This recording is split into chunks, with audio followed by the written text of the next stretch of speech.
Just got to make sure everything's squared away. Thank you for coming in. The drive was okay, right? It was. Good. Good. Well, ladies and gentlemen, we have Erica McCain in the studio today. She is a former USMC air traffic controller of 6 years, a practicing attorney, and host of the Erica and America podcast. Erica, thanks for coming in. Thank you so much for having me. Yeah, of course. Well, let's get right into it. So we talked a lot on the phone. We got introduced through a mutual friend, right?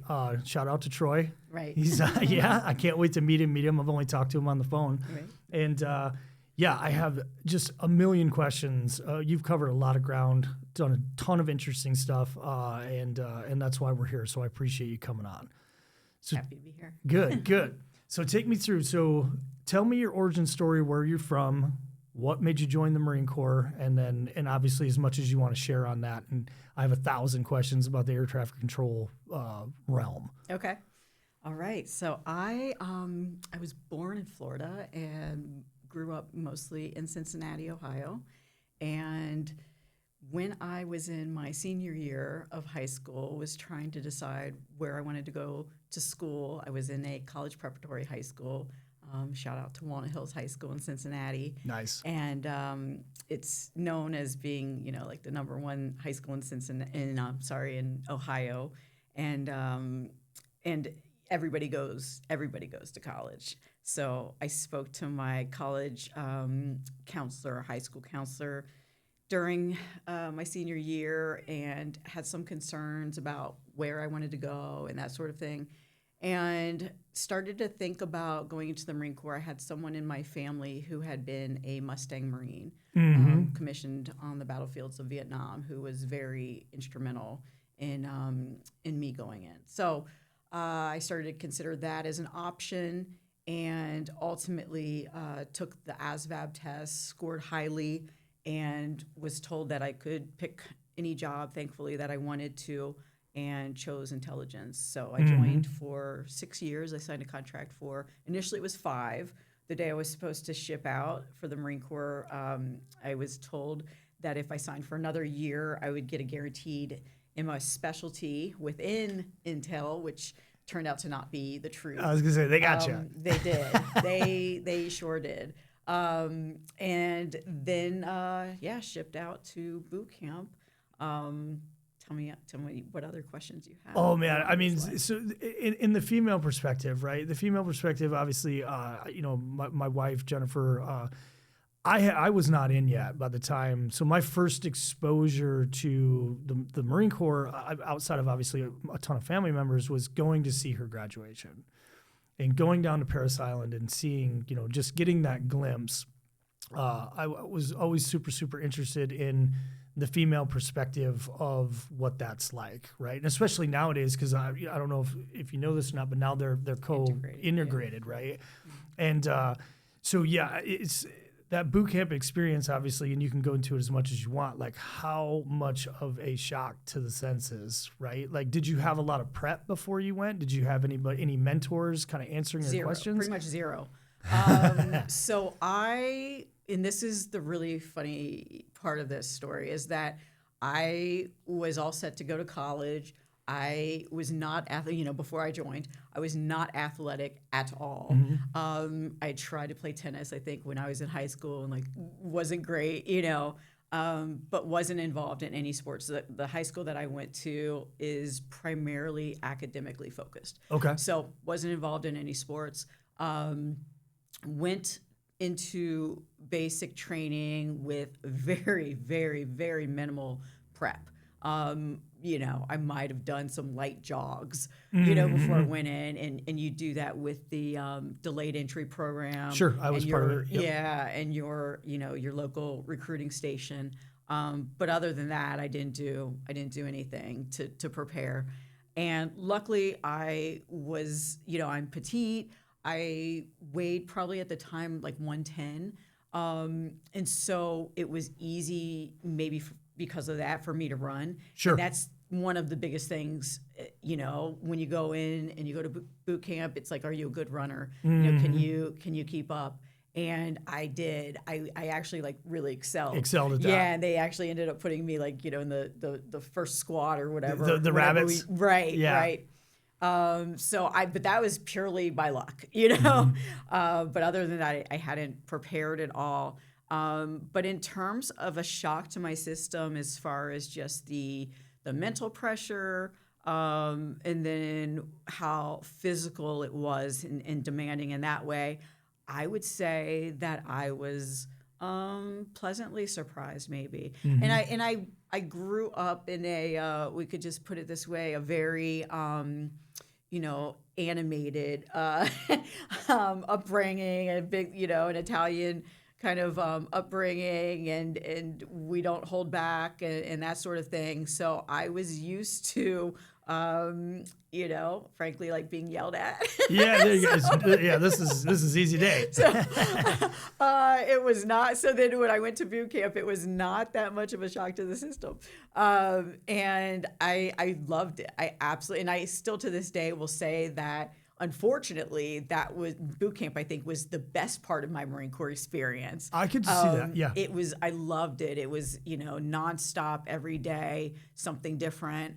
A different challenge to overcome, and it was amusing. Like the drill instructors in Marine Corps boot camp are funny. like nothing else. They are hilarious. And it took everything for me to maintain bearing. But I really enjoyed boot camp, and I will also say till the day I die that my biggest regret about going into the Marine Corps or from my Marine Corps experience.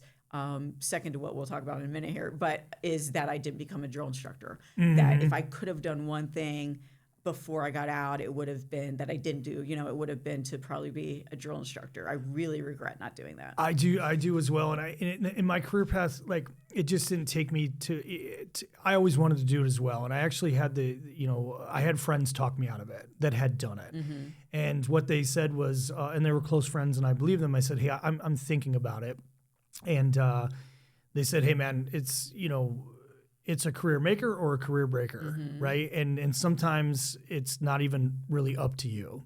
They're like, hey, it just takes one recruit to allocate or what have you, and then, of course, they try to wrap a bow on it and they say, oh, I'm sure you'll be fine. Right. But that planted enough of like a fearful seed where I was like, oh, maybe I don't want to do it that bad. Right. But that is a regret of mine as well. Yeah, for sure. I've never heard that perspective, and I suspect that's more of an issue for men, maybe than it is for female drill instructors. But either way, that's interesting. And I followed it up. I go, well, give me an example. And he was like, look, and this is obviously a humorous story. He was like, you can cover up a murder with a phone call home and a Snickers bar. He's like, but you just don't want to put yourself in that position. And I was like, okay, I get it. Like I can remember some phone calls and some sodas being handed out in my, what I mean? Like, yeah. Whoops, they probably shouldn't have done that, got a little carried away or whatever. Right. But yeah, it will always be a regret of mine as well. Yeah, that's awesome. Well, so, we boot camp, we MCT, right? Or did they call it MCT back then? I didn't have MCT. Really? So, and I'm trying to remember when they introduced that, but it certainly was after I went to, it might have been shortly after I went to boot camp, but I did not have to go to MCT. Went to boot camp, graduated, and went home for the standard 10-day boot leave. Sure. And then went straight to my first, I don't know if we even call it duty station because it wasn't. It was just, your A school. Yeah. In the Marine Corps, we call it at least the A school, and that's where you learn your MOS, your military occupational specialty. Yeah, right, 100%. And for the audience sake, MCT is Marine Combat Training. They changed the name. It's your field training after basic. For the infantry guys, it's School of Infantry or SOI, and then for everyone else, it's MCT or, like I said, AIT. They change the names periodically. And so right to Air Traffic Control School. Yes. It's wow. So, man, what is that talk? Where did it even begin? Right? Okay. Like it's like a mystical, like I think I know what's going on up there, but I have obviously no idea. Yeah, so it was interesting. I actually, when I was sent to Air Traffic Control School, I went to Millington, Tennessee. That's where the Air Traffic Control School used to be. And I was telling somebody the other day that I didn't know until the day I got there and my parents had brought me down or whatever, and we went to like Walmart to get like toiletries and that sort of thing. And the cashier was like, well, you're not going to be here for long. And I was like, no, what? And she's like, they are moving the school down to Pensacola, Florida. Ah, okay. So I found out from the cashier at Walmart that the school would be moving down to Pensacola, which was good news. Good news. Millington, Tennessee is also known as the armpit of the country. So sorry, Millington. But the aviation schools moved down to Pensacola, and they put us all on a bus.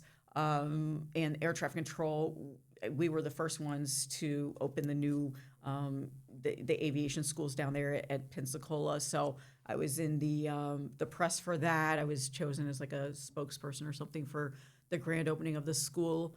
And the beauty of being, the first ones down there and the new school and all of that was that we had amazing technology that they did not have at the school in Millington. So the school for air traffic control, at least at that time, was 4 months long. Wow, and you would think almost that it would be longer, but I'll tell you why it's not in a minute. But it was about 4 months long, and then I graduated. I was a top Marine, I guess, in my class. There was a nice guy who was we went to school with sailors, and there was a sailor who had been on nuclear subs before he lateral moved over to air traffic control. Check out the big brain on that guy, huh? Right. So he beat me. He was number one. I was number two. And then I was stationed at my first duty station was Cherry Point, North Carolina. Mm-hmm. Yeah. Well, take me through, where do they even start? Like, what is day one, minute one of that course? Like, I'm so air intrigued. traffic control. Right. So we had, at that time we had a Marine Corps handbook, like Cliff Note. Again, I should, they gave us a lot of training. Don't worry. But it was, it was like what is, cardinal points, things like that, and then just very basic information, and then you learn that, and then you move on, and I don't know. And then we had simulators at the school that were really cool. That like a booth that you walk into, and they have graphics or whatever, and you can control the aircraft, I think, with your voice. And really, we also just in when we weren't in the booths doing that sort of thing, we would literally have little airplanes that we would hold and walk around like an airfield, for other people that would be giving commands and stuff. Yeah, so that was in 1996. I don't know if they're still doing that, but it worked. Just like all of the Marine Corps training, they know what they're doing. They know how to make Marines. They know how to make air traffic controllers, and it worked. It worked well. And the school, coming back to that, the school is 4 months long because once you get to your duty station, you have to get qualified on a position. So you'll hear that right now.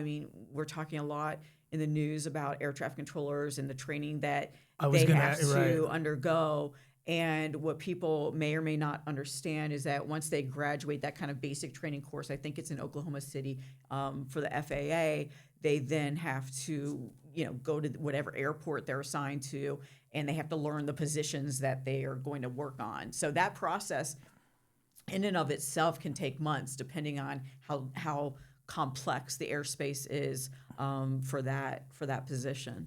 And I'm approaching everything from a radar standpoint. I was a radar air traffic controller, not a tower air traffic controller. So okay, and so two different environments. That's very interesting. Because that's what I'm envisioning, right? I think when everyone envisions air traffic, at least how I envision air traffic control is, we've seen the pictures of the movies of, the screens and the dials and whatever, and there's people sitting in there, and it's a fairly high stress environment because obviously there's a lot of lives on the line. And the question I had was the 4 month school, was that kind of broad stroke over many positions? And then, like you said, once you got to your, that makes sense. Yeah, so it functionally dangerous at all things, and then we'll figure out where you're a good fit. Yep. Yeah, well, they had, and I can't remember, I think maybe that was determined while we were in school, and it wasn't based, it was just randomly assigned, It wasn't like, she did. I don't think it was anything like she did. It wasn't aptitude based. No, I don't think it was anything like that. It was just kind of like, we need more tower controllers right now, or we need more radar air traffic controllers right now. And so, 70% of this class we're going to deem, radar. And then once you get to, the other thing to know too, is that once you get to your base, you can end up, mastering kind of, say I was a radar air traffic controller, you could master everything in the radar room, and then they could send you up to the tower to learn the positions up there. So there are quite a few people. I don't know if our mutual friend Troy is one of them. I can't recall. He was in the radar room with me a lot, but a lot of Marines who have been in longer, or any service members that have been air traffic controllers, if you're in for a significant amount of time, a lot of times you'll cross train. Okay. So you'll train in both environments and end up picking up, different positions to add kind of to your resume. And this is going to be a super elementary question, but what is the difference if you're making a distinct difference between radar, which is down here, and up in the tower? Like what? Yeah. Help me. Sure, no problem. So the tower environment controls everything kind of within the immediate area surrounding the tower. Okay.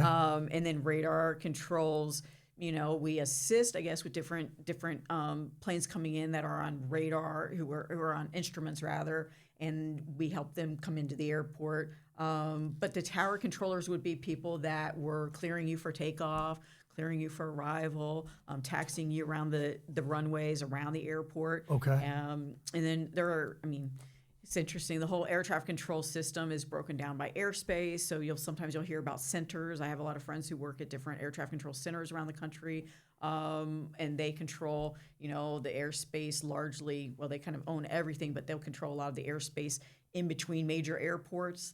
Okay. So that makes sense. Those are all radar controllers. They obviously, if you're in a tower, you can't see what's going on at, flight level 300 or whatever. So from a layman's explanation, like you guys are handling them when they're out of sight on radar, and then at some point there's a handoff to the visual, which is the tower. Generally, yeah. That's okay. generally. I would do, we do different, I would do final approaches, and we would control things but into the airport, but yeah, you'd be working with the tower in some capacity. So that has to be extremely stressful. So again, I had an upbringing that I think predisposed me to being able to handle, stress pretty well. And it was at times certainly stressful, but also fun.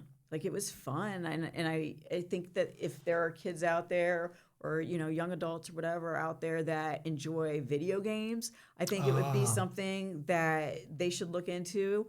It was really interesting. You have to have kind of a 3-dimensional perception of what's going on to control, and I don't know. I found it to be fun. That's it was amazing. definitely stressful at sometimes. I don't want to downplay that. And also, I would say that people who are working at centers or people who are working at Ronald Reagan right now are dealing with a lot more stress than your typical maybe Marine air traffic controller.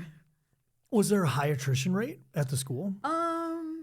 Was there people that were like, hey, this isn't for me? There certainly was an attrition rate. We had people who we would call it, I don't know if you call it in your MOS, but rock out. We would have people who rocked out either in the school, they would kind of fail out of the school, and then have to be, they would get a new MOS assigned.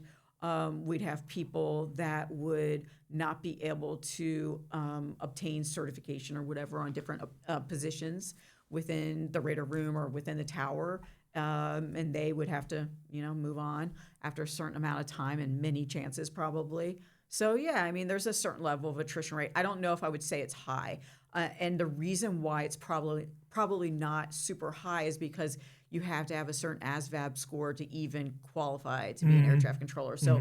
You have to be at a certain level to even be in the room, or at the table. I would assume, right? Yeah, 100%. Yeah. Well, let me ask this question because was there usually when you're in obviously that initial MOS school in training, and I can't relate because my the School of Infantry is, other than being physically difficult, is not mentally strenuous, right? So, and you can't quit. Like, there's no one that's going to quit that. You can try, you know what I mean? But you're basically quitting, nothing good. So my question is was there negative repercussions for someone that was like, hey, this isn't for me? Like that was brave enough or, mature enough to be like, hey, I can't do this. Yeah.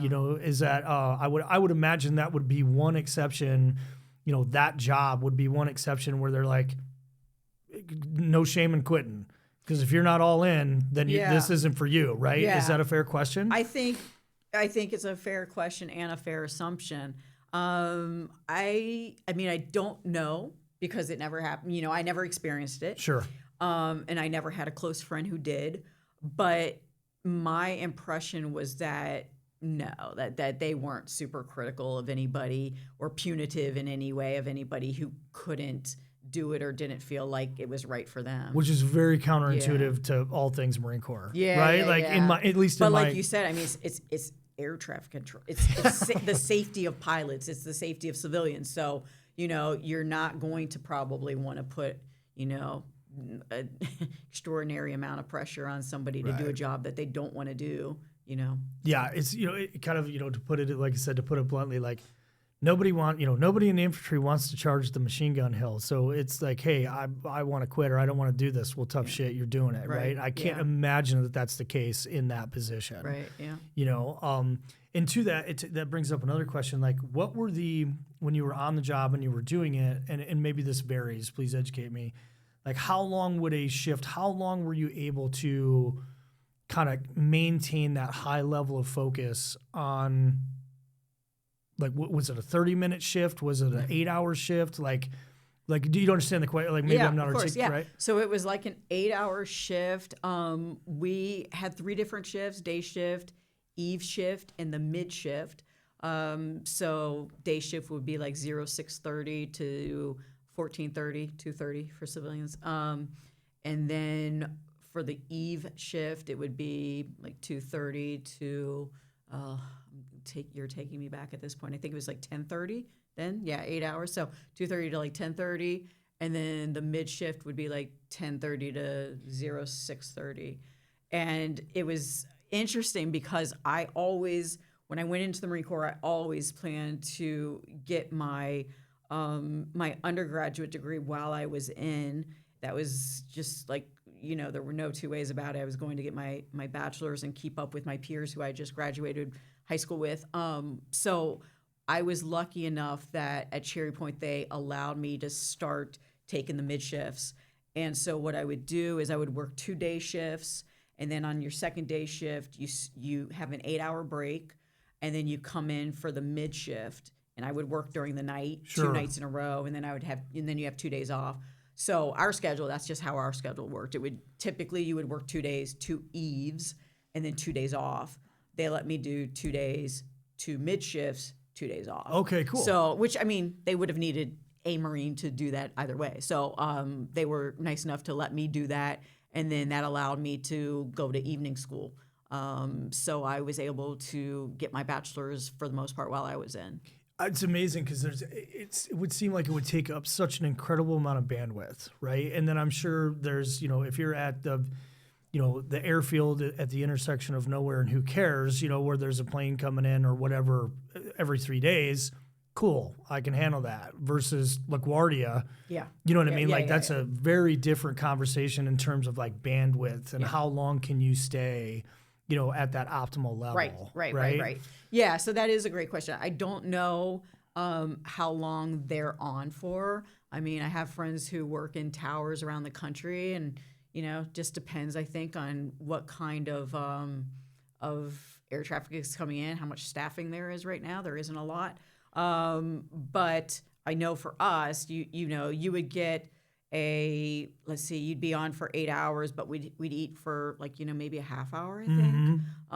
It's been a long time, so I can't recall, but I mean, certainly we'd pretty much be sitting there for 8 hours, maybe with like a half hour break or something. Wow. Yeah. Wow. Yeah. That seems like, I mean, obviously, if I remember correctly. It seems like a lot. That seems like a long time. But again, we're not talking about LaGuardia and Ronald Reagan and that sort of thing. So the air traffic wasn't as, nonstop, And what do you think the percentage was? And obviously, ballpark, I would assume that most people didn't transition into the civilian sector. or when they got out there, like, hey, I've had enough of this, or what have you. I would, a very clean handshake from uniform to, the civilian sector. Is that fair? I would say, yeah, that is accurate. I think the majority of people, well, okay, I'd say at least 50%, probably go from at least the Marine Corps air traffic control environment to working for the FAA or working for a contract tower or whatever. I have somebody I know who does that, but yeah, quite a few continue on. And much to my father's chagrin, I did not want to do that. He had, a family friend that had been in the Air Force and then continued on and worked at Cincinnati's airport. So he knew what a great opportunity that would be to just go from air traffic control straight into, working for the FAA or whatever. And I probably should have listened to him, but I always wanted to be a lawyer. So that's what I did when I got out. Wow. Yeah. So, Dad obviously was just thinking job security, easy transition. Yeah. Right? Yeah. Were you always against the grain? Yeah, pretty much. Yeah, I'm getting that vibe. Yeah, pretty much. Like, had he told you to stop doing it, you would have transitioned right over. It wasn't like that. It was never a rebellious thing for me. I've always just kind of picked the harder path for some reason. I like it. Yeah, or a different path. Mm-hmm. So, at what stage in the game did the aspirations for law come into play? So that actually was very early on. My mother was a legal secretary. She worked at really great law firms in Cincinnati, and then worked for the mayor. And I, from a very young age, maybe 10, 12, wanted to go to law school. Really? So the plan was always to go. When I did choose the Marine Corps, at the same time I was considering going to journalism school and then getting a law degree. But the plan was pretty much always to become a lawyer. So when I went into the Marine Corps, the idea was to get my bachelor's and then go to law school after, or during, if I wanted to, if I would have become an officer, maybe get my law degree while I was in, and then continue on in JAG or something. So Sure. Yeah. So you, how long? So 6 years, right? And then you had been going to school while you were active, I was in. Right? And then how soon after our EAS are we into law school? So then, so that's an interesting story. So I had That is why we're here. Yeah. So I had prepared for 6 years to get out and go straight to law school. I'd saved up my leave so that, I guess my EAS was in October of 2001. So I'd saved up leave so that I could start law school at the beginning of the fall semester in 2001.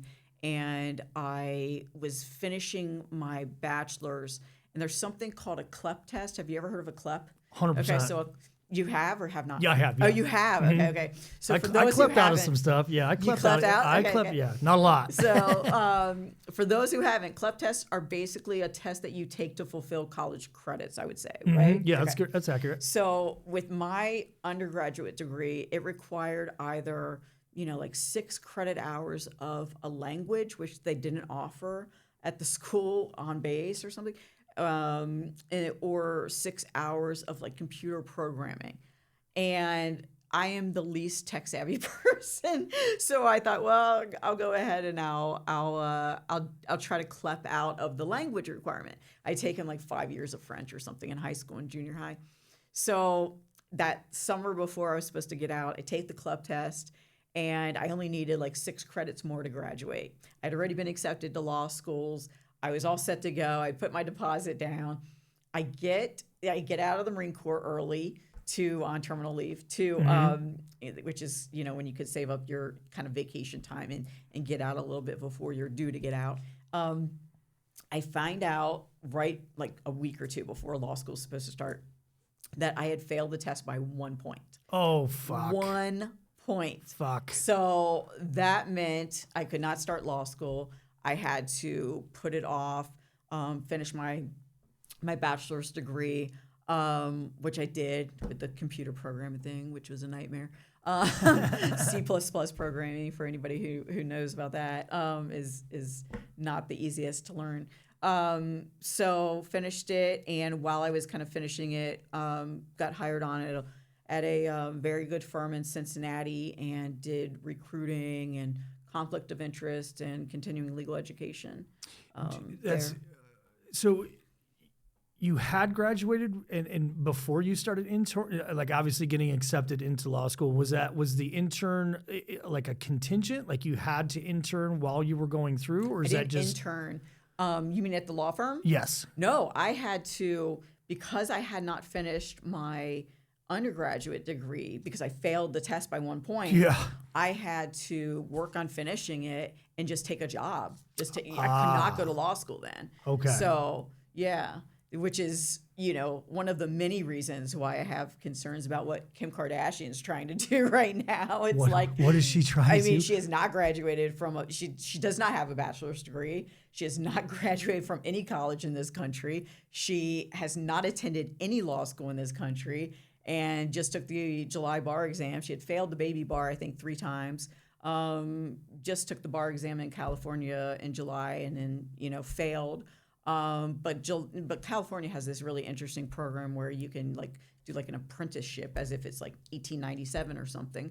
And you don't have to, I guess, apparently have even a college degree, much less a law degree. So it's almost like on the job training until you pass the bar. She had to do some kind of apprentice program at some law firm, that she worked at or whatever. That seems, which, I question, how much she actually worked at that law firm, but anyway, there are plenty of us, who struggled our way through and worked really, really hard to get to where we are. I finished my bachelor's. I worked for 2 years in Cincinnati at a great firm, and then went on to law school finally. Wow. Yeah. Wow. Yeah. That's never the easy path, right? Yeah, right. Never the easy path. Yeah. Yeah. Well, you're tough, right? I don't want to say, don't Resilient. take no for an answer. Yeah, resilient. Yeah, it's, how, because obviously I'm never going to attend,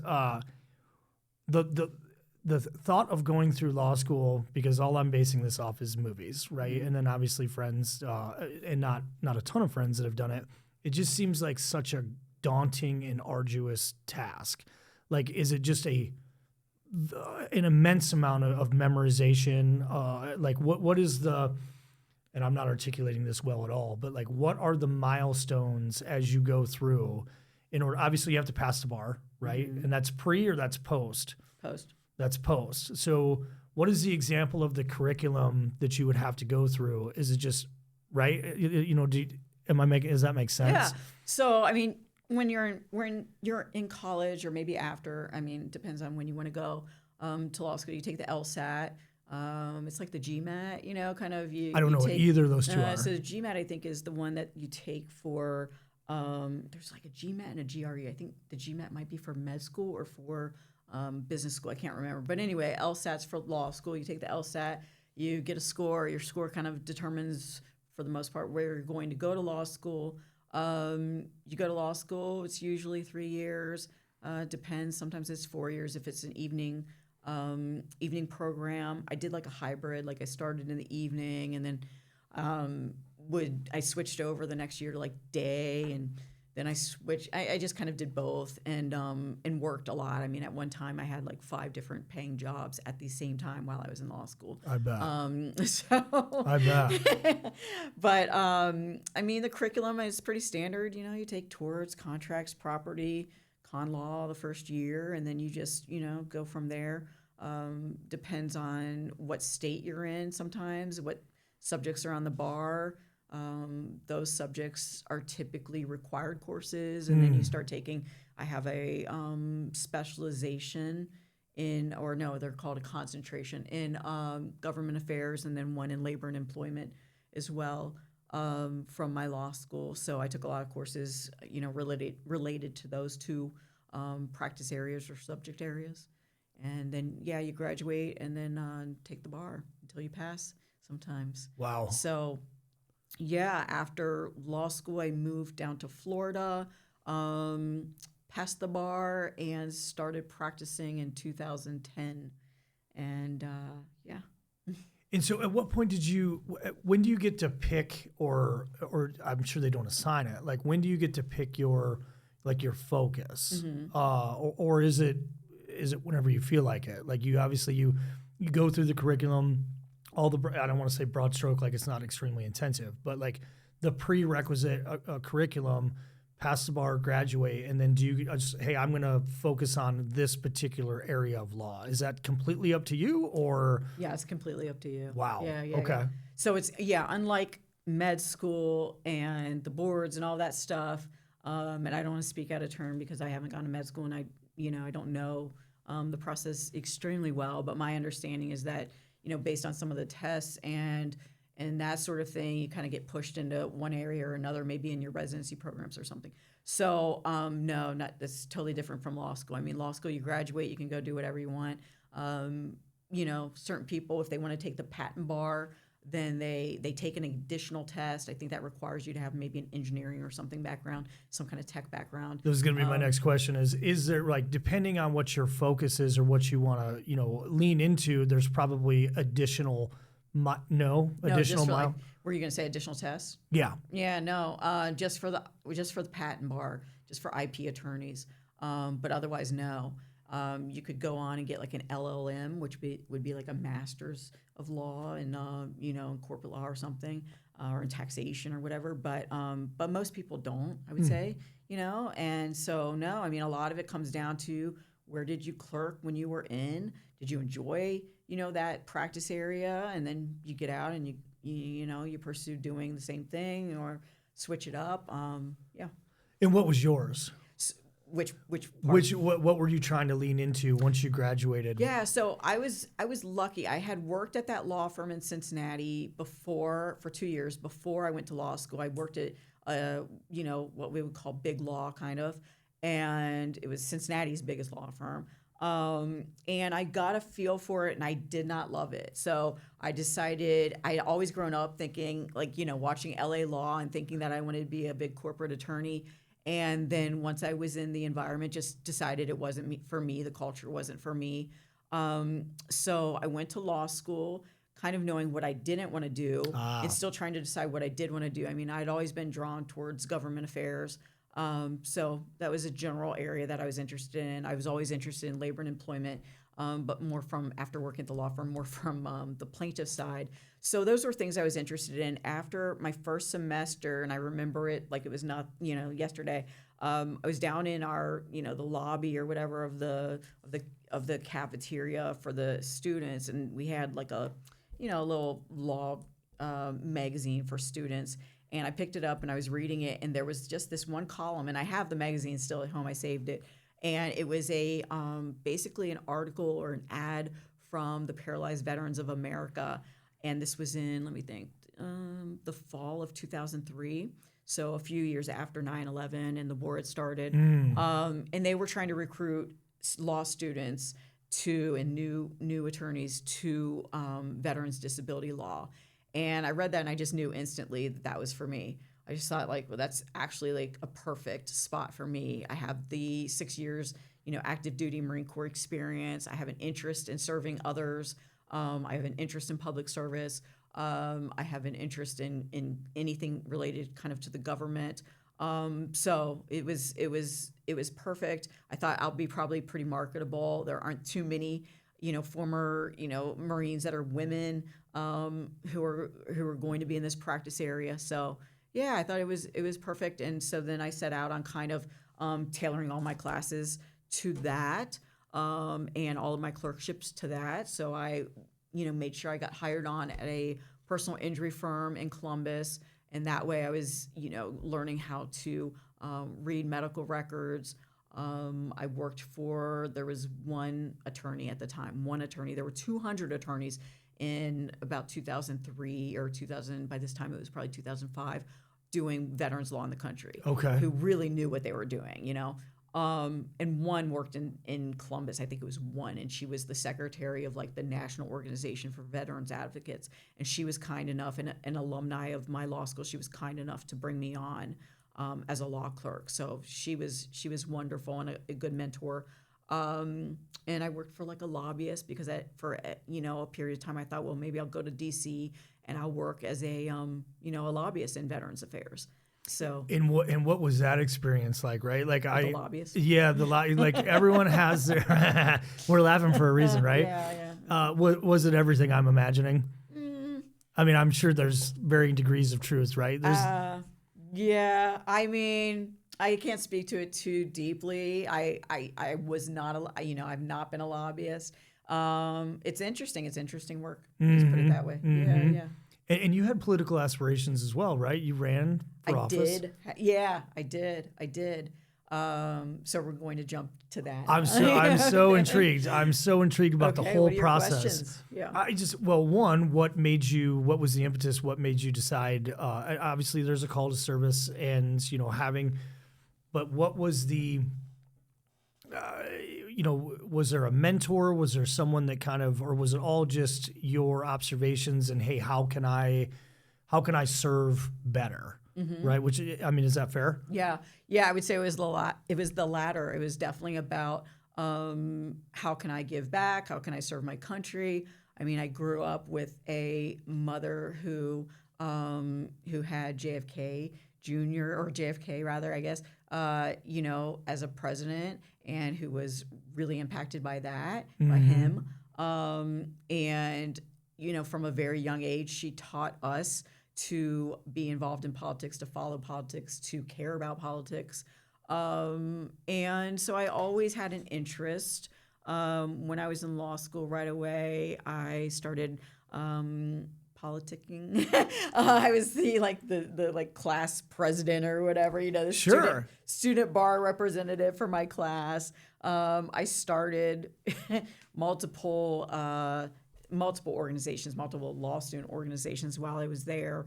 I was on 5 executive boards or something. I just love being involved. I love giving back.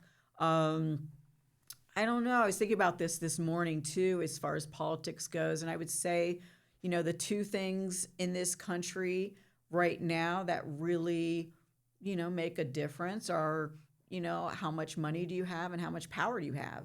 And politics combines the two. But for those maybe who don't come from a background with a lot of wealth, other ways to make a huge difference in the country, are to get involved in politics. So I was always, drawn to it for that reason. After law school, I went down to Florida and I practiced down there. And then we returned to Ohio in 2014. And I started living in John Boehner, former Speaker of the House, John Boehner's district. 2016 rolled around, that election, and no one from my district had run for state representative against the Republican candidate. So she won, quite easily with no opposition. And when I found that out, I was shocked and dismayed, not because of that particular candidate, but because I just feel like to hold fair elections, we need as much representation kind of as possible. Nobody was willing to run against her. It's a deeply red district. I talked to party officials, and they said they knew that I was interested in getting into politics. I always assumed I'd start at the school board level. And she said, the person that I spoke to from the party said, no, I think you're going to be bored. Knowing you're going to be bored if you start at the school board level. So they recruited me to run for state rep for the next, term. And tried to get me to run for Congress. I said, no, absolutely not. Not on my first, run. Can I ask about that? Was it just a self-assessment, like eating too much of the sandwich at once, like taking too big of a bite, or yeah? Yeah, it was definitely self-awareness and not being naive about politics. I didn't have experience in public service yet. I think that to ideally represent my district, I would have wanted that and worked my way up to a congressional seat. The other part of that was that it was a deeply red district. I would not have won. I have a great last name for politics, but also running as a Democrat in that district would have been, what we call in the Marine Corps, a non-starter. Right. Yeah. So I wasn't willing to bite off more than I could chew, and knew enough to not be the sacrificial lamb on that one. I always tell people that I envisioned if I ran, it would have been the kind of thing where there was no benefit to it, because I probably would have ended up on Fox News being made fun of or something. And I wouldn't have won anyway. So it's like, why would I do that to myself? But I was willing to run for, state rep and get my name out there, and at least provide some opposition to the Republican candidate. And I want to point out too that it's like it wasn't an easy choice to run as a Democrat.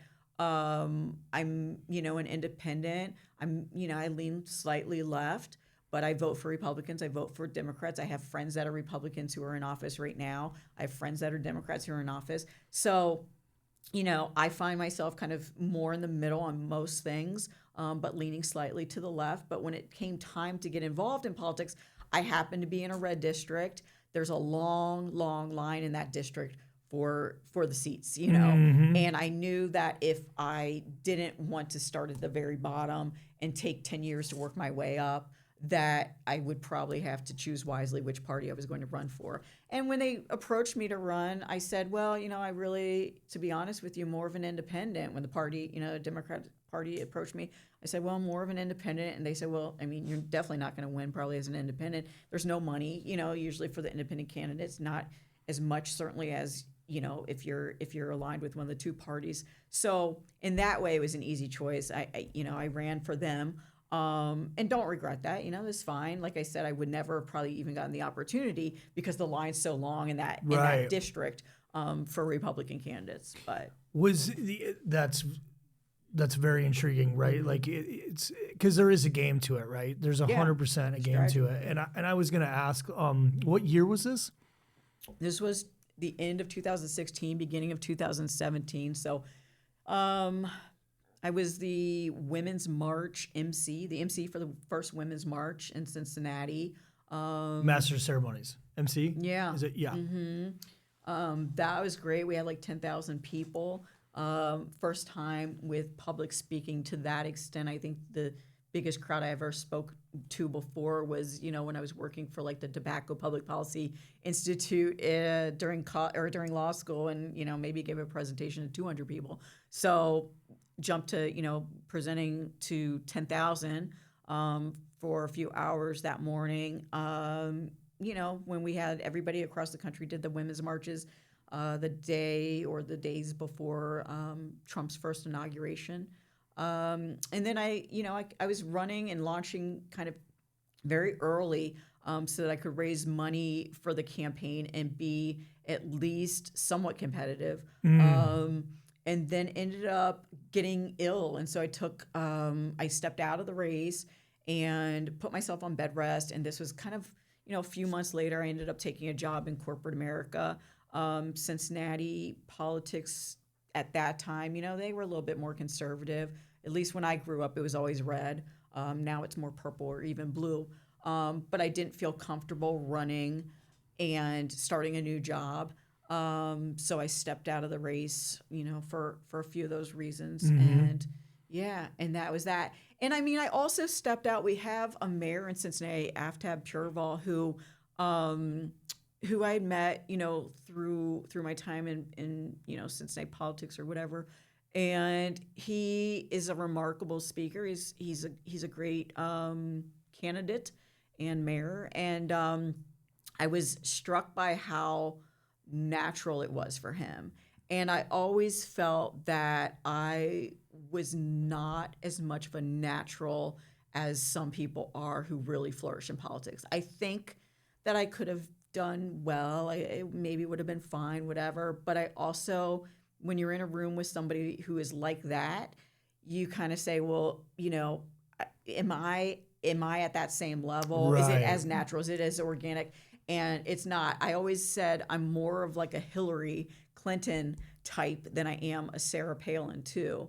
And I think that's very difficult to navigate for a woman when you're in politics. So I knew my own strengths, I knew my weaknesses, and at this point, I've stepped back from the party. My interests are more in kind of being an architect than they are in shaking hands. Sure. I think I'm better suited for that. So there's also been, some realization as far as that goes. I'm a very direct person. I'm very blunt. Which there's pros honest. and cons to that, right? Yeah, I'm honest to a T, to a fault a lot of times. And you can't be that when you're a politician. That's a con. That's an immediate. Right. You can't be honest. You cannot, not to the level that I am. So I'm better behind the scenes, and I find that I enjoy that a lot more.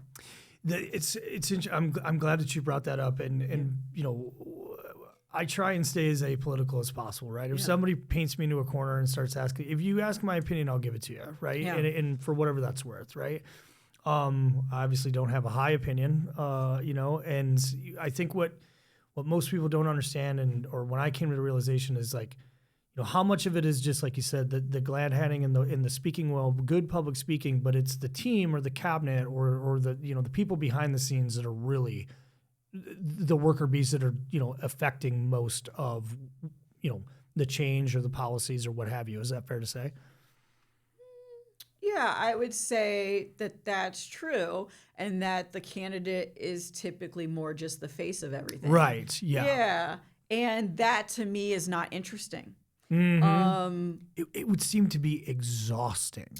Yeah, I don't know. I mean, depending on your stamina, I guess. But I mean, just in terms of what I'm interested in and affecting change, I would prefer to be behind the scenes and helping with policy or strategy, and campaigning and that sort of thing, than being out front and shaking hands. It's like, I don't know. It's more stimulating for me to be behind the scenes, actually doing things. I could see that, and I've always been like, I don't watch sports. Politics is my form of entertainment. Yeah.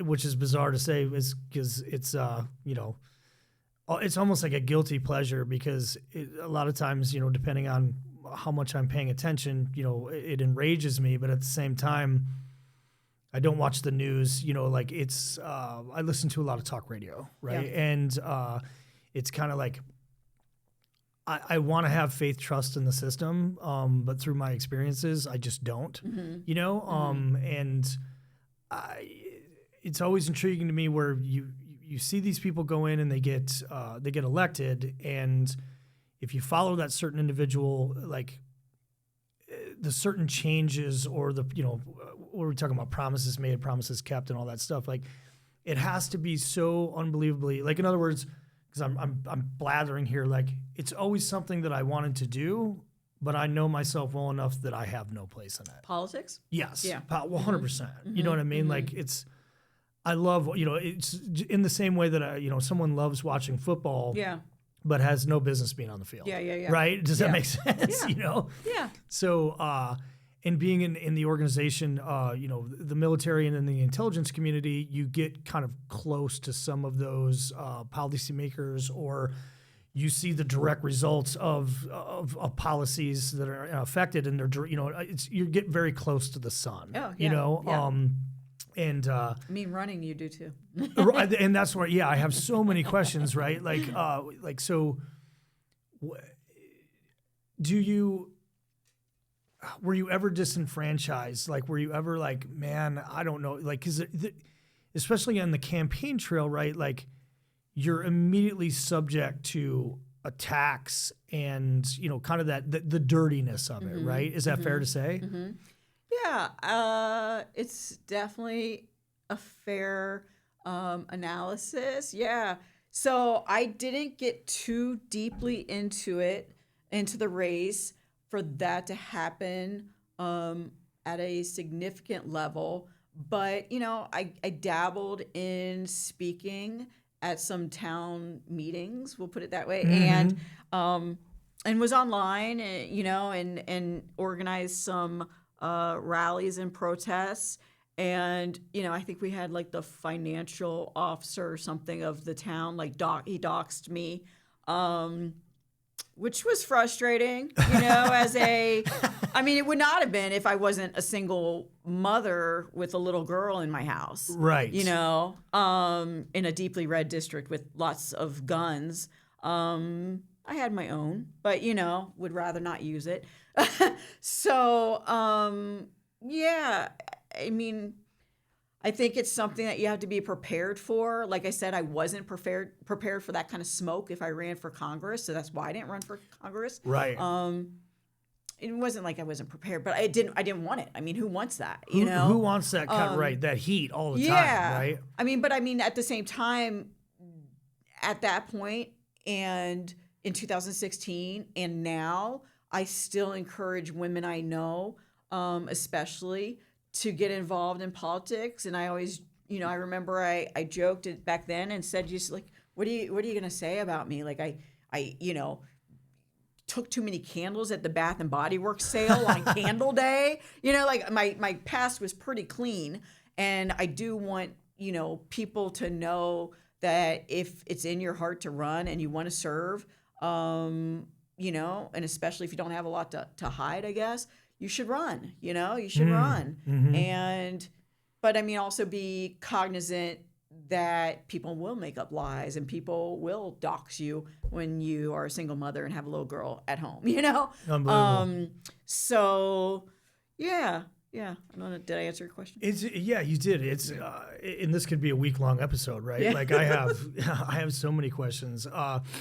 Because once again, like it seems to me like it would be such a unique experience, right? And so rewarding, but at the same time so incredibly taxing. Like the initial thought that goes through my head whenever I don't want to. The word is visualize or fantasize about what it would be like to run, for anything for that matter, right? Mm-hmm. Is do I want to put my I'm not a saint. Like I'm no arch criminal, but I'm not a saint either, right? And then subjecting the family to the scrutiny, right? And just kind of never being able to let your guard down. Mm-hmm. It seems like it would be incredibly taxing on the mind, body, and soul. Yeah. I mean, I'm sure it is. I will say that I am somebody who's very outspoken. I'm someone who's not afraid of telling it like it is. Mm-hmm. I'm a straight shooter. And, when you're running or when you're even considering running, you have to be very guarded about your digital trail. You have to be careful about what you say to anyone, I always joke, I can't even imagine how many ops files I probably have right now. How bad can they be, though? I don't think they're that bad.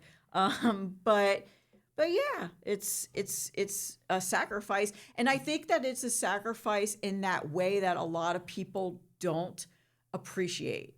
I can imagine. Yeah, I think that I think we all should be more respectful and appreciative of the people who are willing to step up and to put themselves through that, to put their families through that, to put their careers through that, and then to serve, and we've gotten away from recognizing it as public service. And we think, these politicians are all money hungry and whatever. I mean, we can debate that, and there are some obviously that are, but there are a lot of good people too. I mean, I have somebody I know very well who's in politics, and I worry about him and how far he'll be able to go because he's such a good person. Yeah, he's not, and that's crazy, But even somebody like him, he I'm sure has had to deal with different criticisms or whatever. But yeah, I just think in general, Americans need to be more respectful and appreciative of people who are willing to, first of all, serve as candidates, and then, if they get elected, to actually serve in that position. I know with, state representative, that position in Ohio, I think at the time paid something like, I think it was $62,000 at the very most. Like, is the juice worth the squeeze, right? Because it might not be. Yeah, it was not going to be enough. I know it was not going to be enough to for us to to kind of survive well on a two-person family or whatever, to survive well on at the time. But yeah, I mean, the pay's not great, and I mean that might even be a high figure, but the pay's not great, and you catch a lot of criticism or whatever. So, Sure. I have an ongoing conversation with a former teammate of mine who, and like I said, I have a saying that emotion degrades credibility, right? Emotion degrades credibility, or can, right? And especially in degrades, especially in today's political climate, right? Which we can go into it as much as you'd like. Like, it almost seems like we've lost the ability to even agree on what reality is. It's so polarized, and so I really try and stay out of, or I'm very, very selective on who I have political conversations with, and for a myriad of reasons, and one of them being like, I think most people, unless they have experience in the realm, or constitutional scholars, in their off time, are fairly uneducated in the nuances and can actually speak intelligently about the processes, right? And so right then and there, it's like, and I include myself in that to a certain level, right? Like, we're not going to get too deep in the weeds and start arguing about shit that we have no idea what the fuck we're talking about, right? Yeah. And so keeping it broad stroke, and that teammate of mine that I have an ongoing conversation with, we don't, we're not on the same side, right? And I always try and say, like, hey man, I don't necessarily have a side. Yeah. They're all football players. Bears versus Packers. Guess what? Yeah. They're all football players. They just have different jerseys, right? Is that fair? I've been having that talk with people. I mean, I think yes and no. I think that, there are core values. We talk about, Marine Corps core values. I mean, they're core values for both parties, I should hope. But I think, and I've been talking to people, like I said, about this recently. I mean, at the end of the day, these guys are, they're meeting for drinks, at the bar, next to the Capitol building or around it. At 8:00, their staffers are meeting. Their staffers are dating each other. I know about it personally. I've dated a staffer. So it's. I don't know. I mean, I think that your assessment again is correct. I think there are a lot of friends. I mean, John McCain, and God love him and rest his soul, and Joe Biden. Were very close friends, two different parties. And I think there's a lot more of that than we probably know about. Without a doubt. And we'd probably be shocked. I think, wasn't it Ruth Bader Ginsburg and Scalia who were really good friends? Right? Was it Scalia? So, yeah, I don't know. I think that... that's one of the reasons, another reason why I've stepped away from politics quite a bit is I think a lot of it's maybe predetermined at high levels. I think that a lot of us, maybe at the state level, local level, maybe even in Congress are pawns, So, well, that's a conversation for another day. Sure. My thoughts on all of that, but yeah. So what was going back to the campaign, what was your most interesting experience in the campaign process, or maybe the most interesting, individual that you interacted with? Oh my gosh. Or a highlight of, in that grueling process, what is something that you look back on and be like, man, that was incredible. That was unbelievable. Well, this wasn't part of the campaign, so to speak, but I'll tell you what I did. So I was, I think, the first person in Cincinnati to ever do this. So at the time, Rob Portman was our senator, and Rob Portman, for those who don't know, he's a pretty moderate Republican. I think he was a pretty good senator, but he was voting yes, I think, on Betsy DeVos, who I was, very much against being nominated for Secretary of Education or whatever. So I thought, well, what can we do to try to get Rob's attention? I may or may not have organized multiple protests around the city, including one in his neighborhood, a few blocks from his house. So, that was interesting. And then took it to the mall. We took it all over. We took it to places that nobody had ever protested in Cincinnati, like really nice neighborhoods, places that you don't typically see activism, or at least back then you didn't. And that was only 2017. We've come a long way in terms of, soccer moms now protesting, on corners in Naperville, Illinois. Sure. We just had one on Main Street out here not too long ago. Right. But I mean, in Cincinnati at the time, it was pretty unique to take it directly to a senator's neighborhood. So I don't know. And after that, or maybe even slightly before it, my campaign manager came to me and said, look, you're either going to be a candidate or you're going to be an activist. Which one do you want to be? Oh, wow. Yeah. Okay. And she made a fair point. I knew that the talk was going to be had with me, Interesting. And I kind of decided afterwards, that's where the part comes in about, preferring to be kind of an architect and pulling strings and making things happen rather than being the one out front shaking hands and kissing babies or whatever. I kind of decided, you know what, I'd much rather be the one making things happen, That to me is just more interesting. I like strategy. I like, all of the stuff that goes on behind the scenes. We'll put it that way. Okay. So that's fantastic. Does that answer your question too? Yeah, it's a good answer. Yeah. I had the I don't know if you want to call it a privilege. It was an experience to say the least. There was a large protest in D.C. I was stationed in Quantico, Virginia. Yeah. And it had, I'm sure it was over the global war on terror. It was a big, and I don't even remember what year it was. It doesn't matter. But I had never been to a protest before. Yeah. And it was, we were obviously going under the guise of kind of like a counter protest, if you will, right? And I'm sure for people that do that, you know exactly what I'm talking about. There's always kind of the two sides, right? And what an eye-opening experience, because we were our side of the fence was right underneath the Lincoln Memorial, and obviously they had the streets kind of blocked off to give an avenue for the protesters, and it was an all-day. It might have even been a multi-day thing, right?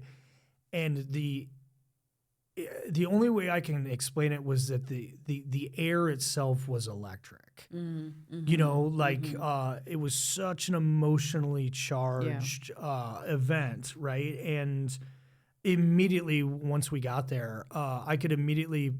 My first thought was, "Oh, now I see how these things get out of hand." You know what I mean? Like it would have taken nothing for it to break bad. Sure. Immediately.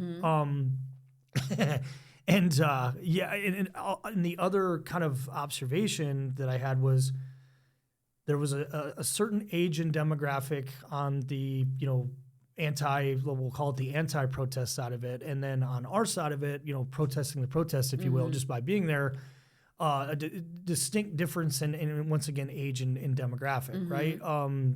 Very, very young on the, we'll call it the passionate side. And then our side of the fence was older and kind of more stoic, and a little bit more life, underneath of them. And one side was obviously much quieter than the other, right? But I went to one, and that was almost just to see it. Just to kind of experience it. Yeah, and everybody should in America, I think. I do too, right? Depending on what, obviously that's the most American thing you can do, right? Sure. Is, obviously peacefully. Yeah. And, and there's so much of that that's going on today. I think there's, do you think there's a little bit of fatigue that goes at a certain point? Like, is it counterproductive? Right? Like, or can it be counterproductive, right? Obviously, if it gets violent or if it gets whatever, on either side of the fence, it's irrelevant. There's violence on both sides. Is that a fair assessment where, especially in today's, hell, they call it protest or riot season now, right? Depending on, I think where I'm at right now is, discouraging people from protesting a lot under the current administration, because I think what it's doing is it's providing them more ammunition. So strategically, to me, it doesn't make sense. I think that we need a certain amount. What I suggested a few weeks to months ago was that instead of holding big protests in Chicago, we'll bring it to the local level for us. Instead of holding big protests in Chicago where people are marching up and down the streets or whatever, and you're seeing then the reaction of the police or of whomever, whether it's the National Guard that they've attempted to send in or whatever, whomever, throwing canisters back for crowd control. It's not always, and I can't underscore that enough, that it's not always, unreasonable for the police to want to protect themselves from people coming at them. Or, I saw something on the news this morning actually where it's like, somebody from the government will say, a woman was coming towards him and I don't know if I'd say attack, but I mean, it looked like making contact with the body, so let's call it that. And the guard pushed her and she fell. Well, I mean, you can't go and attack people, and right. And then be shocked that you are pushed to the ground. So anyway, getting back to my point, I don't think those optics are great for Democrats right now, and I don't think it makes sense to continue to provide that. To me, what makes sense would be to, yes, protest, but do it in a peaceful way, so peaceful that you're sitting down on the ground or doing like a sit-in. Sit-in. Yeah, in high school, I went to a very good high school in Cincinnati, and we were very politically involved at early ages or whatever. And we would have sit-ins, like if they changed, how long summer break was or something, we'd say, oh, we're all going to go in the back circle and we're going to do a sit-in, But I mean, that kind of thing to me is exactly what the Democrats should be doing, or anybody on the left or whatever should be doing right now, instead of providing those optics, which is exactly what the current administration wants. I suggest that instead of marching up and down in the streets and things potentially escalating to a point where there's violence on either side, just go and sit in, in the town square or whatever in mass numbers. Yeah, there's a way to do it. And there's a way to do it. And that's all that you need to do to get the point across that in large numbers, people don't agree with XYZ, whether it was like, during the Obama administration or during the Trump administration or whatever. We don't need to, cause, I don't know, violence. Yeah, it's we don't need to cause violence. It does. I think the fatigue, and it gets exhausting, right? And the media doesn't help at all. I think obviously once again, the world according to me, in my opinion, the media is a large part of the problem, and could be doing much better. Much right? better. Could be doing much better. But who would you say, who did you draw the most inspiration from, or who is the most influential figure that you aspired to or interacted with during your political? I don't know. I would say that JFK is a huge inspiration. I'd say that Hillary Clinton is a huge inspiration for me. I'm trying to think of who else. I don't know. I draw inspiration from all sorts of people from all walks of life. Maya Angelou is a huge inspiration to me. Multiple RBG is somebody who I, idolize. So I would say, maybe those are the ones that come to mind right now. John McCain certainly is at, in the top 3. I named a cat after McCain once. And then just strangely married into the name later on. But yeah, I mean, people like that who have really, walk the walk and talk the talk and serve the country from the very beginning. I was lucky enough when I was in the Marine Corps to meet George Bush Sr. Oh, me too. Me too. Did you? Oh, yeah. Go ahead. Yeah, go we'll ahead. have to trade stories later. I have a very funny story about that. But yeah, he's a lovely man. I mean, that's somebody else who, had served the country honorably for many, many, many years, and distinguished service. So yeah, I would say those people. Interesting. Yeah, it's I met Bush Senior. I was a very young Marine. We were in Bahrain, and the gunny. We came into the chow hall for breakfast, and one of the gunnies who was infamous was like you, and kind of like picked a bunch of us out and said, "Sit here, just sit here." Yeah. We're like, okay, what are we doing here, right? Yeah, yeah. And he goes, after he had filled all the seats, he goes, okay, get up and get your plates, fill your chow rack or what, your tray. And he sat down, and all of us were like, what the fuck is going on? Like, I just came in here to get, there's something's going on, right? And once we got our food, the gunny's like, don't touch anything. And there was one empty seat next to me. And I made the mistake of like grabbing my water and he, take a drink of it. And he's like, don't touch anything. And I went, man, what is the Pope coming in or something? Whatever. And it ended up being Bush Senior. Yeah. And I couldn't see the door. The door was behind me, but all of a sudden it's attention on deck. Instant stand up and whatever. And when we sat back down, and by this time I'm just not moving at all.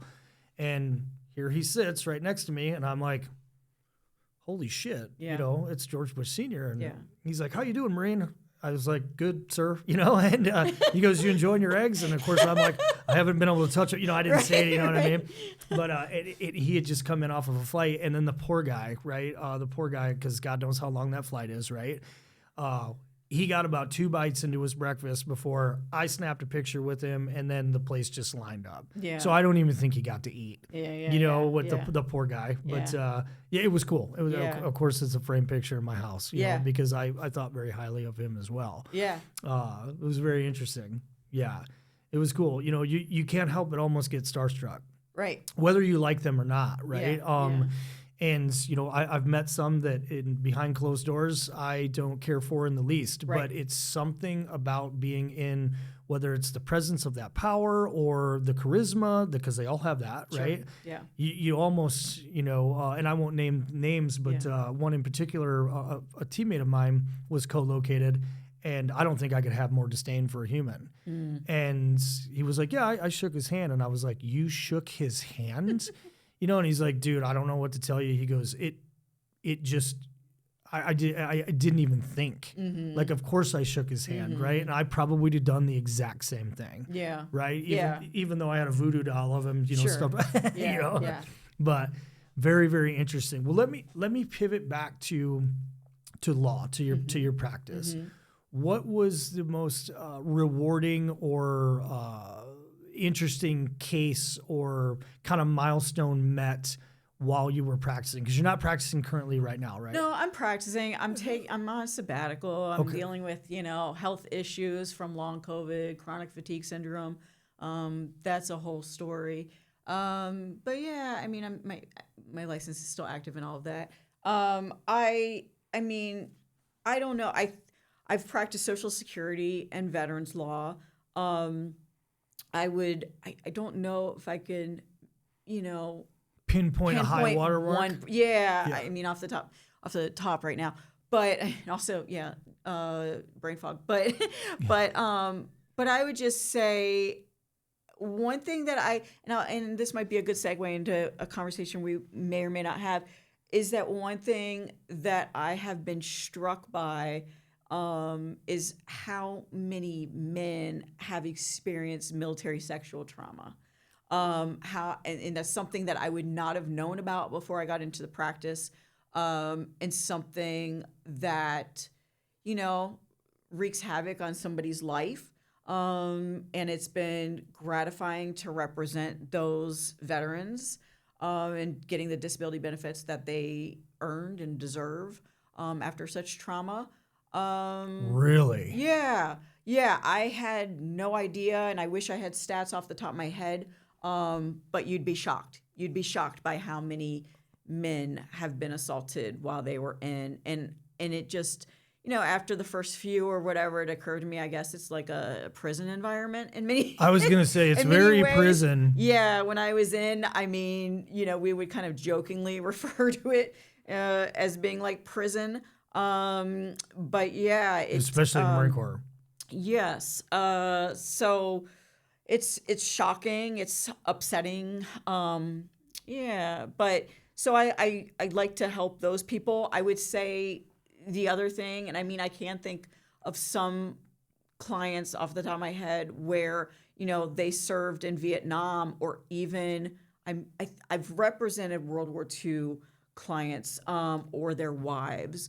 And some of these veterans did not know until very recently that they could even get benefits, disability benefits. I represented one gentleman who, I mean, he has to be like 80, and he was a paratrooper. And when he landed, and I believe it was during one of the wars, but when he landed, he was, he landed wrong or whatever. So he Easy suffered, to do. Yeah, so he suffered some really severe injuries to his spine. And all throughout his life after he got out and everything, he had horrible back pain. And, probably, I think he like walked with a limp, and he had undergone, I know, like multiple surgeries. And I got his case, and he's 80 and he's getting like 0, Right. And this thing impacted his entire life. So I always say that I am very, very lucky. There are a lot of attorneys who, especially by the 15 years in or whatever, into the practice, they don't love it, and they actually hate it. They hate the practice of law. And I am very, very lucky in that I chose practice areas that, while they don't pay a lot, are extremely fulfilling and rewarding. Yeah. I mean, what better, in my opinion, what better job could I have than one where I get paid enough to live on, and get to serve others, and get to serve the people that I serve are some of the most vulnerable in our population, and especially with the veterans, people who gave so much to the country. So I love what I do. I'm once my health improves, I am going to, get back to it. At least on a part-time basis, and take clients as I can tolerate, kind of thing. But I love it. I try not to tell too many people about it, because I feel like it's like this hidden gem of a practice area, where you can make, especially if you own your own firm or your own practice or whatever, you can make a good amount of money and serve others. It's I can't say enough good things about it. That's incredible. Yeah. And obviously, thank you. Yeah. We need all the help we can get, right? And I find a lot when I talk to the older veterans, the Vietnam, and especially Vietnam, because obviously the Korean, the World War IIs are, unfortunately starting to depart. You get this, and I won't use his name, obviously, but one individual in particular, in the Army, and instead of going to Vietnam, he went to Germany. And he was like, when we were talking about benefits, and he's like, I don't get any, and I was like, excuse me, what was that? I mean, he was airborne the whole 9 yards, right? And he just looked at me and he said, I didn't go to Vietnam. I was like, bro, what difference does that make? It's not like you made a choice. It's not, they sent you where they sent you, but there's that humble, quiet, like they don't think they deserve or whatever. Like, I don't care if you broke your neck, stepping off the bus at, whatever basic training, like if you got hurt just because it wasn't in conflict, and he just was like, I mean, obviously it's his decision, but like it was a personal decision, and I felt that way for a while. It was years before Me too. Right. I think that's a very common, like, hey, I'm, are there aches and pains, especially with the mental stuff, right? But we have this, aversion to help, or we have, it's almost like, unless I'm in a wheelchair, unless I'm missing, limbs, then I'm fine. Right. And that's clearly not the case. Right. Yeah. I mean, I could speak for hours on that. So yeah, I mean, I knew about VA benefits and all of that, disability. for very many years. I mean, going back to at least 2003 when I read that law student article, journal, whatever from the Paralyzed Veterans of America. But especially for Marines, I think that we are not. And a lot of, all veterans really, but especially Marines, we are taught, to accomplish the mission and to not complain and take 2 ibuprofen and you'll feel better and drink water, Yeah, the end. Right. Yeah. Right. The So, end. We, have been taught to kind of go with that. And so we put it off for years and years and years. And that does not bode well sometimes when you do file for disability benefits. It is something that the VA will cite, if you haven't been getting treatment. I don't want anybody to ever be deterred from filing if they haven't received treatment. You don't have to have. You can still claim things. You can still win a case. Don't worry about that. But it's certainly that's something that's cited. How convenient, for the VA to try to deny people benefits who haven't been seeking treatment because we were taught not to seek treatment. Correct. So yeah, I'm glad that I went into this practice area, and even for me, it took until last year to file. Really? Oh yeah. Wow. And now it's like, I'm trying to help as many people as I can so that they get over that stigma. A lot of the Vietnam veterans that I have represented, still carry that with them. They are very proud, very honorable people, and they don't want to file. And these are people who have something like, heart disease or diabetes. And so there's a presumptive connection if they were in certain areas during Vietnam, where if they just go file, they'll automatically get paid. Right. They My will father was like automatically, that. nothing else needs to be proven. You were boots on the ground for, 30 seconds or whatever, and you'll get day maybe, and you'll get paid. They still won't, so it's a different mindset. I'm trying to educate people. I don't want, these are people sometimes who are living in Section 8 housing, right. And could be getting help and deserve it. That's what I always try to stress, and I'm very, very big on, not helping people commit fraud when it comes to Social Security benefits or VA benefits. But if anything, I want your audience to know that veterans are underreporting what they could be, underclaiming what they could be. So, for anyone who's watching, I just want them to know that you earned it. I was thinking the other day when I ate my free meal on Veterans Day. Yeah. I talked to you about that. But, I was thinking I used to get paid $10,000, if that, as a PFC, $10,000 a year, working full time and then some because you're a Marine, so you're working 24/7. In air traffic control. Yeah, in air traffic control, right? Controlling at the age of 19 multi-million-dollar aircraft for $10,000 a year, kind of thing. So I'll eat my free steak from Applebee's, on Veterans Day with no guilt. But yeah, I don't know. I think that veterans, if you served honorably, you deserve it. You deserve 1,000%. the benefits. There are so many people that I've met who have been, their lives have been, frankly, ruined. Because of the trauma that they suffered while they were in, either physically or mentally. Yeah, or both, right? Yeah, or both. Both. Yeah. And I had and everybody likes to shit on the VA, right? Mm-hmm. Everybody likes to shit on the VA, and I think there is such a thing as veteran entitlement syndrome, so to speak, right? And these days it's getting stronger. It's getting stronger, right? Yeah. And so I had a fairly decent VA process. Now it took a lot longer than usual, and I did have to seek some advocacy help. But my only what do I want to say? My only kind of sticking point or unpleasant experience was the amount of pills and the amount of drugs that were pushed towards me. Okay. And my rating, basically they were like, hey, at first it was, do you want these things? And I said, no. I said, I don't want any. I don't even take aspirin, right? I said, I don't want these things. And then they showed up in the mail anyways. Yeah. And I was like, man, that's not necessarily like, obviously I threw them in the garbage. I didn't even know what they were. Right. I just opened it up and there was a bunch of bottles and I was like, in the trash, these are gone, right? Now to each their own. I'm not shitting on anybody that needs those things.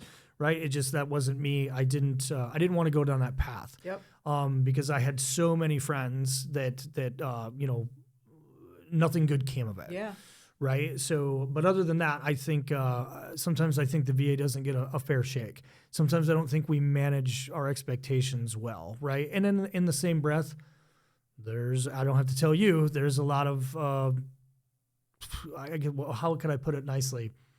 Moderate to substandard performers in the process, right? So thank you for what you do, the advocacy that you do in representing those, because I think a lot of people get disenfranchised and don't go through with it because the process is not it's not instant, it's not easy sometimes, and so yeah, sincerely thank you for doing that. I can imagine that's extremely rewarding, and I'm glad people like you exist. Right. Thank you. Yeah. And I mean, I would agree with you too that the VA gets a bad rap to a certain extent, especially the VA healthcare system. And I want to also discuss how I think that the VA healthcare system is really good right now. Please do. There are a lot of people who still have, and I had that kind of perception of it. My grandfather, I think, died in a VA hospital. My great uncle, who was a Marine in World War II, died in a VA hospital, under maybe not great circumstances. Right. That was in the 80s and the 90s. Things are very different, at least in my experience, at the VA in 2025. I've been using the VA for healthcare since 2023 consistently. I mean, I used it for my pregnancy. I was blessed in that way. I was straight out of law school and didn't have medical insurance, and then found out from somebody that I could go to the VA, and thank God, I had my daughter through that and everything. But I mean, the VA, especially in the last few years that I've been going to it, and I switched all of my care to the VA about a year ago from Northwestern and their medical, system. I switched it into the VA because I don't have copays. I don't, and you might, depending on your income bracket, or your rating, just level and all that. But I mean, it's been fantastic. The doctors I see are usually splitting time between Northwestern and the VA. So I'm seeing the doctors from Northwestern anyway. I think sometimes there's that perception that the VA doctors aren't good. I mean, I've dated a VA doctor. He's very good. He's one of the best surgeons in Columbus, Ohio. So it's the VA doctors are great. They have, run as many tests as they needed to. I didn't have to, finagle the insurance companies to give me an MRI or to approve an MRI. The VA, ran it, and I needed it, and we got it done, rather quickly. All of my medication is taken care of. I don't have to pay for that. I get different medical devices that I need. And these are all things that people struggle to get done in the healthcare system as a civilian, or even as a veteran. I know veterans right now who, for me, I was using Anthem or whatever for years, and then I stopped and I thought, what am I doing? I'm paying a copay of however many, a couple $100s or whatever to get this MRI. I could just go to the VA, and I earned it, so it's why not just do that? But more than anything, I love that everything is just under one roof. I go to one facility. It's probably the same one you go to, but I go to one facility. There's a certain level of connectedness, between the physicians there, and the clinicians, and for mental health or whatever. They all are very trained in what we've experienced as veterans. So yeah, I've been very pleased. you know? And I've been trying to tell as many people as I possibly can. I run a Facebook group for, I think it was like 165 Marines right now, air traffic controllers who were stationed where I was stationed. And I try to tell them on a regular basis, go to the VA. And beyond just the healthcare benefits, there are so many other benefits. I mean, you could get involved in art therapy. You can go on recreational, trips in your area with other veterans. And the camaraderie is unmatched. It brings you back to when you were in that sense of belongingness or whatever, Sure. with other veterans. I've met many friends through the VA, people that I text and am on like a chat. We have like a running thread right now of like 5 of us. We text all day long every day. Sure. Met them at the VA. Sure. 100%. So I just want people to understand it's not the VA that you might think it is. It's 2025 is very different from 1985. I would agree with that. I would agree. The facility I go to is in Iowa, and they have everyone's there for a reason, right? But not so much like. I went with my father, this was a couple years ago. He needed to get some stuff done, right? And so I was just kind of sitting in the amount of, I don't want to call them concierge, but, there's just people that will come up and just be like, what can I get you? Are you good? So on and so forth. And I'm like, hey man, but I was shocked, right? Compared to kind of that mental picture that I think some people have from years past where it's like, don't go in there or you'll never come out, right? Yeah. And there was a group of old timers sitting across from me that were, of course, giving everybody shit and ribbing each other and anybody that walked by. And, of course, they turned their turrets towards me. Yeah. And I was like, let me have it, boys. You know what I mean? And we were giving each other some shit. And I said, what are you guys here for? And they went, same thing. They're like, oh, it's our buddy. He has an appointment. We just came with him. Yeah. So they all loaded up in a van. Like, is this an amusement park? Yeah. Much, much different than kind of that poor picture that I think from years past. Yeah. So. Yeah, definitely. And, it's this. Bring it back to the MST thing. I met like 4 women. I met 4 women in this program at the VA, and every single one of us had been a victim of MST, and one of the 4 of us had not, talked to somebody about it before. For the audience sake, can you list military sexual trauma. Okay. MST. So one of the 4 of us had not spoken to somebody about it before. She is, how do I put this? She's so traumatized, she cannot work. She keeps trying to, but she cannot work, and is like over 60 now. She had been raped repeatedly by some officer. She was intel in the Army and had been like basically locked in a room and raped repeatedly for days.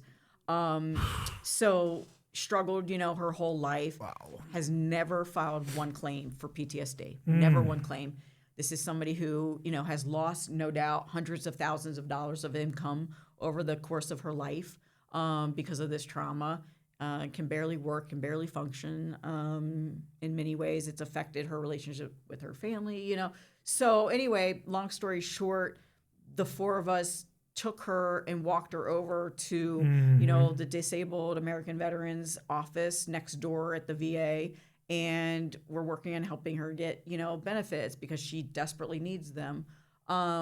So yeah, it's a place where people. I know a gentleman at the VA in Chicago who will just go. I call him the mayor of the VA, and he will just go. Anybody who's listening to this and goes to the Jesse Brown facility in Chicago will know Tommy. He just sits in his, on his motorized, what do they call those? Like the scooter, whatever. Sure, rascal or whatever. Yeah, he just sits there all day, every day, and talks to everybody and greets everybody who comes in. He's the mayor of the VA. Yeah. And so it's far from a place that people are scared to go to, or, where you try to stay away. I mean, it's a communal gathering place for some veterans. It sure is. Yeah. It's abundantly clear. Like I said, and I'm fortunate enough that I'm, fairly. I don't have to go there a ton, right? But the times that I have gone, it's been a pleasurable experience. Yeah. Right. And I will just add really quickly before I forget, because there are things that happen at the VA or, miscommunications or whatever. And I am somebody who has spent now a career looking at medical records. And I always try to tell people this kind of stuff is happening in the private sector every single day. It's not the VA. It's not, if you only go to the VA, you might think, oh, well, the VA sucks or whatever because this and this happened. No, it's happening. Our healthcare system in America is very broken. People are overworked, possibly underpaid, and it's happening all over. So there are issues, but they are definitely not relegated to the VA. It's going on all over. So please don't let that, if you ever hear horror stories or anything like that about the VA, please do not let that deter you from seeking care there. I can assure you, unfortunately, things are happening, that aren't great all over private healthcare.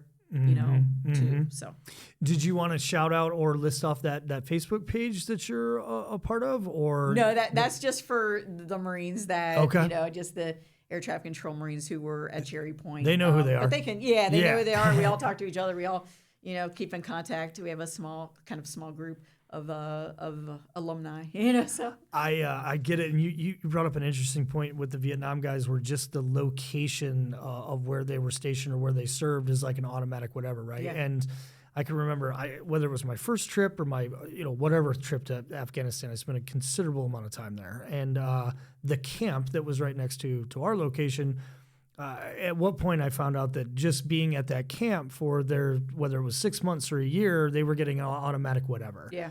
And I was like, well, if they're only spending 6 months or a year here and I've got the time on the calendar that I've got here, like God knows what I'm going to come up with. Yeah. At what some you breathed in right, from those burn pits. Yeah. Man, it's like, when's it coming, right? Like I'm going to have, if I ever come down with some mysterious respiratory, I'll know exactly where it came from. Yeah. I mean? Yeah. Thanks, Kabul. You know what I mean? So yeah, it's. I mean, you joke, but as somebody who's dealing with that right now, it's it's hard to talk about. It's impacted my career, my health. My family, impacted my marriage. So again, never be afraid if things do come up, with your health, to seek help. So sure. Yeah. Sure. Yeah, without a doubt. Well, let's talk about your podcast. Did you want to? Yeah. What was? And obviously we talked offline, but for the audience sake, right? Yeah. Like you said, it was a hobby. It was something. It was a productive outlet, right? Do you want to talk about it? Sure. So I started a podcast recently. I had started one a few years ago, kind of during the pandemic, and then just did like one episode with some friends who came over. And it was related. I think the topic was like situationships, sneaky links, and something else. It's kind of about dating, and it's just something fun to do. And then like we kind of let it go. But recently I started my podcast up. It's under Erica and America, Erica with a C, just like America. And that name came about because I just finally, people wherever I go, at the bank or doctor's office or whatever, they'll say, well, how do you spell your name? And so I finally just got to the point where I say, it's Erica, like America, Perfect. Yeah. And I mean, and it also just kind of worked out well. It was like, I love public service and all of that and the country. So I'm served, whatever. So it worked out well. So it's Erica and America. And my first episode, the impetus for my first episode was actually Charlie Kirk's assassination. And the reason why I started the podcast was because I was going back and forth, whether it was on my Facebook page, whether it was on, other people's Facebook pages or, Instagram or whatever, discussing my views and that sort of thing on the assassination. And there was so much there, so much to discuss that I felt between, his assassination and how horrible that was, what his history was, the actual alleged alleged, person who took his life, murderer. There was so much there to deal with that it went beyond being able to kind of really properly, discuss it online. So I thought, you know what, I'm just going to do a podcast and try to get more of this out. And so I started it with that. The first one has been on Charlie Kirk and kind of my views on him and what happened. And I intend to just talk about whatever I want to. I have so many varied interests. I think I told you that the one of the upcoming episodes is going to be like with a sex therapist. I'm like very sex positive person. One of my most recent positions was in a college, and I was in charge of Title IX, and we didn't have any sports, so there wasn't an academic element of it. It was strictly, kind of a position there for sexual harassment as a nursing college. So we had almost all women students, almost all female students, and then, occasional complaints. So, I have training in Title IX. I have training in sexual harassment and sexual assault, have experienced it. So, I like to talk about things. And yeah, we might have a sex therapist soon. I think, I have somebody who I know who is in charge of school security. That's a topic that is very close to my heart. I have a daughter who's in high school. I've been really impacted by all the school shootings, all the school violence, sometimes handled correctly by law enforcement and school personnel, sometimes not. Sometimes not. Yeah. I think as a parent, I would love to learn more about what I can do to prepare my child, for that. Thankfully, she's graduating high school soon. But I think parents have that question, do we need to be buying our kids backpacks with armor in them? And I'm not opposed to that. I mean, I think there are things that we should be doing and thinking about, that we maybe aren't. And I'm going to talk about that. I don't know. I have lots of different interests. I like to compare my podcast and kind of what I do on social media to CBS Sunday Morning. Do you ever watch that? Sure. No, yeah, I'm tracking. It's my favorite show. It's my absolute favorite show. If I was not a lawyer, people say, what would you do if you weren't a lawyer? I'd say, be a producer on CBS Sunday Morning. Oh, yeah. Yeah, definitely, 100%. But, I look at it kind of like CBS Sunday Morning or Vanity Fair, or I don't know if you ever remember JFK Jr. started George. I'm not familiar with that one. Yeah, no. George was around for a short time, unfortunately, because he passed. But, it's just like I like to talk about politics. I like to talk about, current events. Sure. I like to talk about anything. I like to talk about, things I don't know about. I like to talk about. We're on the same page, 100%. People, yeah, right. I guess, I hate to use the word because I feel like it's kind of cheesy, but like a lifelong learner, very much. I am curious about so many things and want to know about like everything. So I figure I'll just start this podcast, and it's, I don't have any kind of, notion that it'll go viral or I'll make all this money off of it or anything like that. It's more of just a creative outlet than anything. And I can attest, right? Like it's getting to have the conversations with people like yourself, or like there's you can, if you don't paint yourself into any particular box, right, and you have a wide variety of topics with individuals and about topics that you're generally interested in, then I have found that it's very, very like rewarding to be able to have those conversations and have like an educational aspect. Like there's not a single guest that I've had that I have not learned something from.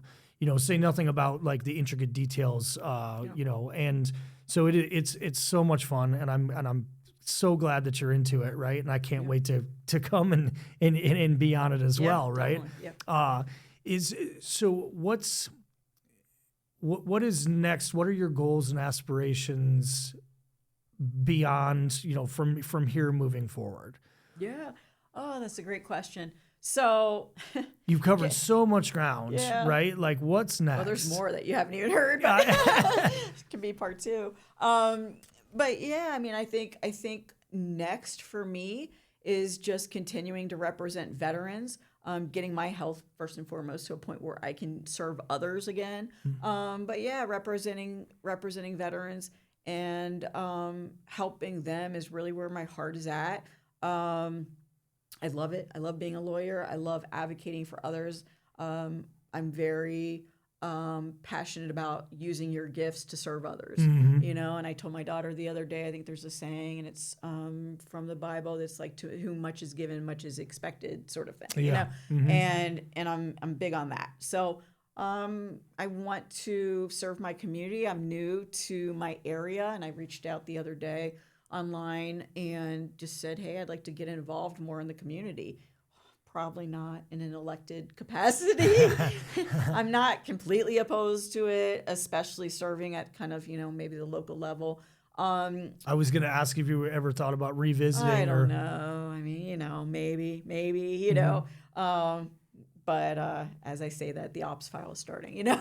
But no, I mean, you know, something simple would just be to, I've always wanted to do, I have an undergrad in criminal justice administration, and I've always wanted to do like a police academy for citizens and go on, like, you know, the ride along. And I was talking to a veteran the other day. She was a female Marine as well. And she's been very active in the community, and they have some kind of like program where you can be like kind of almost like a citizen cop or whatever, you know. I mean, I would love to do that, you know, and help out. So yeah, just kind of more of the same, trying to serve people in my immediate, you know, circle, and then also serve my community and just build out from there. Awesome. Yeah. Awesome. Yeah. Well, there's no mistaking that you are drawn to public service and all of, you know, obviously very selfless. And I think that's commendable, right? Obviously. Is there anything else that you want to shout out or push out before I get you to lunch? No, I think we covered a lot of ground. Yeah, I think we're good for now. I want to thank you for coming on. I also want to shout out to Troy for connecting us. Yeah. This has been amazing. Sincerely, thank you. And I can't wait to come on yours. Great. Right? Yeah, thank you so much. And where can people find you if they want to? Or so they could follow me at Erica _and America on Instagram. They can find my podcast on Apple, on Spotify, under Erica and America. Perfect. Perfect. And through you. Yeah. Maybe they can get hold of me through you. 100%. Yep. All right. Well, let's get you to lunch, Erica. Thank you very much. Thanks All right. so much. Everybody stay mobile. See you guys.